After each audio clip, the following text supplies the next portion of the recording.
இது 40,000 கோடி ரூபாய் இருக்கும் என்பது என்னுடைய அனுமானம். என்னோட கால்குலேஷன் படி மொத்த பாரையும் அவங்க வாங்கக்கூடிய மொத்த சரக்கு சேல்ஸையும் கால்குலேட் பண்ணால் 40,000 கோடி ரூபாய் தாண்டணும்.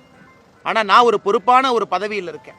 அதனால் இன்றைக்கி இடி என்ன சொல்லியிருக்காங்களோ அதை வச்சு நான் போகிறேன் 1000 கோடி ரூபாய்க்கு மேலே. பட் என்னை பொறுத்தவரை இது டிப் ஆஃப் அன் ஐஸ்பர்க், ஒரு சின்ன துரும்பு தான் அந்த 1000 கோடி என்பது.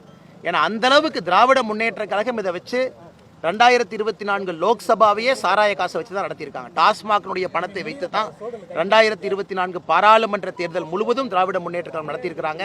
2026 சட்டமன்ற தேர்தலையும் டாஸ்மாக் வச்சு நடத்துறதுக்காக களத்தில் இருக்கிறாங்க. சட்ட ரீதியாக எதிர்கொள்வோம், எந்த விதமான ஊழல் நடைபெறுது செந்தில் பாலாஜி சொல்லட்டுங்க அண்ணே. அவங்க சொல்லிட்டு செந்தில் பாலாஜி என்ன உத்தமரானே? இன்னைக்கு இந்தியாவிலே one of the most fraud politician number 1லேருந்து போட்டிங்கன்னா நம்பர் 1 அவர்.